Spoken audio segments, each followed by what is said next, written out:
আমরা কি চাপি রে যে আমরা টাকলে ঘুরমু? আমরা তো প্রিমিয়ার 140 উড়মু। কেউ চালায় 4 চাকার গাড়ি, কেউ চালায় 6, কেউ চালায় 8 চাকা, কেউ চালায় 10, আবার কেউ চালায় 12 চাকা, হয়তো বা কেউ 14। আর বেশি দূর গেলাম না, কারণ তার মধ্যেই আমি সীমাবদ্ধ। কারো চাক্কার সাইজ 825, কারো 920, তার মধ্যে বেশিরভাগ 1020।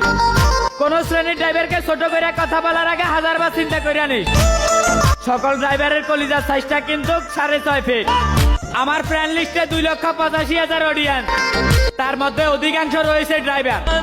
কেউ ট্রাক ড্রাইভার, কেউ বাস ড্রাইভার, আবার কেউ চালায় হাইস। ভিডিওটা সবাই দেখবে, শুধু তোর উদ্দেশ্যে স্পষ্ট ভাবে শুনে যায়। শুনেন আমার 64 জেলার ট্রাক ড্রাইভার ভাইয়েরা, আপনাদের উদ্দেশ্যে বলছি, এই কন্টন দুর্ঘটনায় ফায়দা হওয়া বান্দির বাচ্চাকে যেখানেই পাবেন, চাক্কার তলে যোগান দিয়ে বুঝাই দিবেন ট্রাক ড্রাইভারের পাওয়ার কত প্রকার ও কি কি।